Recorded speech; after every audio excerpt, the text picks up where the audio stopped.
Bismillahirrahmanirrahim. Assalamualaikum warahmatullahi wabarakatuh. Alhamdulillahi rabbil alamin. Wa bihi nasta'in ala umuri dunya waddin.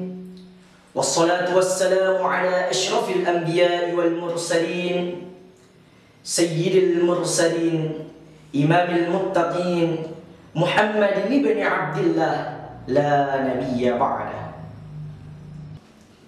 Innal hamdalillah, sesungguhnya segala puja dan puji itu hanya milik Allah Subhanahu wa ta'ala. Allahu Rabbul Alamin. Allah sang pemilik seluruh jagat raya ini. Sampai binatang kecil yang cuma dapat dilihat oleh mikroskop itu adalah milik Allah Subhanahu wa ta'ala, dan mereka tunduk kepada Allah Subhanahu wa ta'ala. Jadi kalau binatang kecil saja tunduk kepada Allah Subhanahu wa ta'ala, kenapa kita tidak?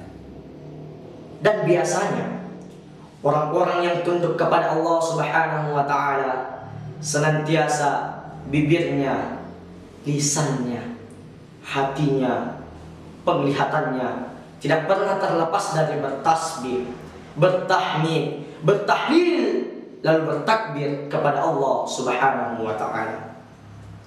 Dewan hakim yang arif dan bijaksana, ma'asyiral muslimin, seiman, sebangsa dan setanah air. Begitu pula salawat beserta dengan salam senantiasa kita kirimkan kepada sosok panutan umat manusia, seorang yang berakhlak mulia, tak lain dan tak bukan habibana wa nabiyyana Muhammad sallallahu alaihi wasallam. Allahumma salli ala sayyidina Muhammad. Nabi sebagai suri tauladan yang baik, Nabi sebagai rahmatan lil alamin.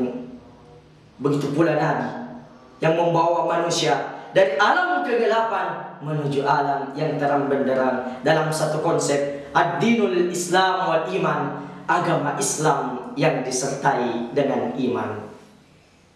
Saudaraku seakidah, insyaallah pada kesempatan kali ini saya akan membawakan dakwah Islamiyah yang berjudul Revolusi Mental Perspektif Al-Quran. Melahirkan generasi yang baik yang akan memperbaiki tatanan sosial, berbangsa dan beragama. Tentu kita membutuhkan generasi yang bermental keimanan dan ketakwaan kepada Allah Subhanahu wa ta'ala. Karena terjadinya kerusakan pada kehidupan kita di dunia ini bukan disebabkan oleh orang lain, tapi disebabkan oleh kebodohan dan kezaliman kita sendiri. Sebagaimana firman Allah Subhanahu wa ta'ala di dalam Al-Qur'an surah Ar-Rum ayat 41. A'udzu billahi minasyaitonir rajim. Bismillahirrahmanirrahim. Dhaharal fasadu fil barri wal bahri bima kasabat aydin nas liyudhiqahum ba'dal ladzi 'amilu la'allahum yarji'un. Telah nampak kerusakan di darat dan di laut akibat ulah perbuatan tangan manusia, agar Allah Subhanahu wa ta'ala merasakan kepada mereka akibat dari perbuatannya sendiri, agar mereka kembali ke jalan yang benar. Ma'asyiral muslimin, seiman, sebangsa dan setanah air. Di dalam tafsir Ibnu Katsir jilid 2 halaman 435 karangan Imam Jalil Al-Hafidh Imaduddin Ismail Ibnu Katsir dijelaskan bahwa akibat ulah perbuatan tangan manusia maka akan nampak kerusakan di darat dan di laut, agar Allah Subhanahu wa ta'ala merasakan kepada mereka akibat dari perbuatan mereka sendiri, agar mereka kembali ke jalan yang benar. Pemirsa sekalian, maka lihatlah yang terjadi di zaman sekarang ini. Kemiskinan, kebodohan, penipuan, perampokan, penganiayaan, minum minuman keras, gaya berpakaian yang kebarat-baratan, bahkan lebih mencintai opa-opanya dibanding Rasulullah, menghalalkan yang haram, makan segala-galanya, serta hadirnya radikalisme dan terorisme. Na'udzubillah, thumma na'udzubillahi min dzalik. Bahkan ada di antara pemuda yang mempunyai slogan, ngaji no, pacaran yes, sholat no, maksiat yes, belajar no, tawuran yes, berkarya no, rebahan santuy yes. Apakah kita akan mencontoh pemuda yang seperti ini di zaman sekarang ini, atau yang kita kenal dengan istilah kids zaman now? Tentu tidak. Inilah biang keladi munculnya kerusakan di darat dan di laut. Kemarau kadang berkepanjangan, banjir Kalimantan tidak mau kalah, Gunung Agung batuk-batuk, Pulau Sulawesi meminta korban. Pandemi COVID-19 tak kunjung berakhir.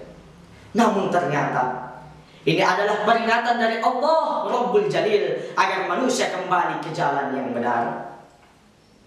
Pemirsa dai dimanapun berada, demi menyelamatkan bangsa kita dari kehancuran moral, banyak jalan yang dapat kita tempuh.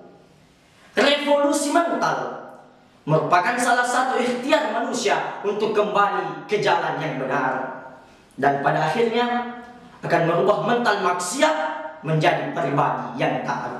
Dan insya Allah akan lahir kembali generasi pujaan yang berikrar, ngajilah baik, pacaran lah, sholat na'am, maksiat lah, belajar hasanah, tawuran lah, berkarya thayyib, rebahan santuy lah.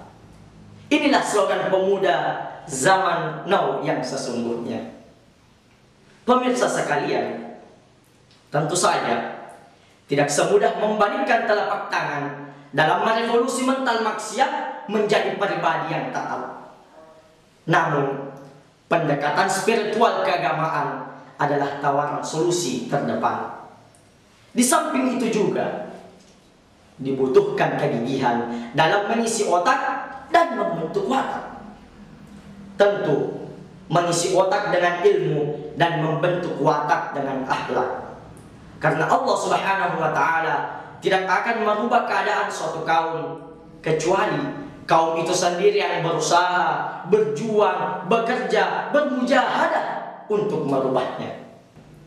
Di dalam pepatah Bugis dikatakan bahwa reso patang mengingi nama lomo naletei famase di watak, yang bermakna bahwa kesungguhan dan kegigihan akan menjadi jembatan rahmat dan pertolongan Allah Subhanahu wa Ta'ala. Mari kita jadikan rujukan firman Allah Subhanahu wa Ta'ala di dalam Al-Quran surah Ar-Ra'd ayat 11 yang berbunyi, A'udzu billahi minasyaitonir rajim. Bismillahirrahmanirrahim. Lahu mu'aqibatun min baini yadayhi wa min khalfihi yahfazunahu min amrillah. Inna Allah la yughayyiru ma biqaumin hatta yughayyiru ma bi anfusihim. Wa idza arada Allah biqaumin su'an fala maradda lahu wa ma lahum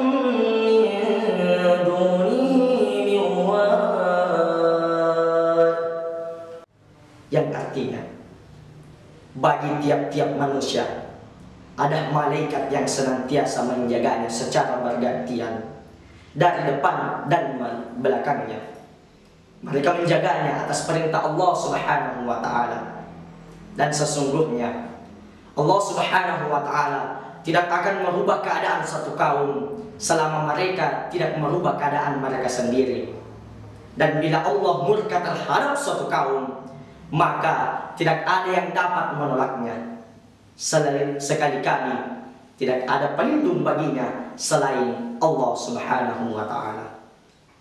Pemirsa Fats Media dimanapun berada, di dalam tafsir Ibnu Katsir telah dijelaskan bahwa yang pertama, bagi tiap-tiap manusia ada malaikat yang senantiasa menjaganya secara bergantian, baik dari depannya maupun dari belakang.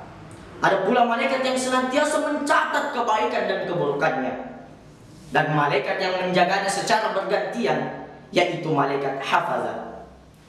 Yang kedua, Allah Subhanahu wa Ta'ala tidak akan mengubah keadaan satu kaum selama mereka tidak mengubah sebab-sebab kemunduran mereka.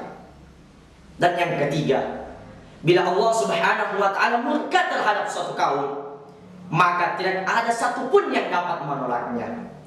Sekali-kali tidak ada pelindung baginya selain Allah Subhanahu wa Ta'ala.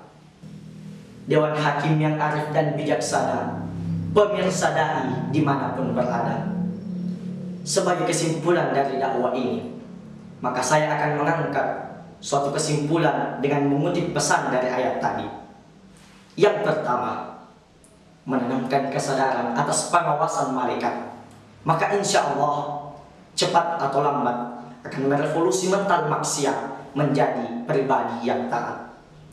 Yang kedua, perubahan akan terjadi jika didasari dengan kesungguhan untuk berubah. Khalifah Ali bin Abi Thalib pernah mengatakan bahwa balas dendam yang terbaik adalah menjadikan diri jauh dari baik. Oleh karena itu, marilah kita merevolusi mental maksiat menjadi pribadi yang taat demi kemaslahatan umat. Jadilah generasi muda yang taat, pintar, cerdas, dan bersahaya. Mungkin ini yang sempat saya sampaikan. Mohon maaf atas segala kekurangan. Unzur ma qala wa la tanzur man qala. Wabillahi taufiq wassa'adah. Summa assalamu alaikum warahmatullahi wabarakatuh.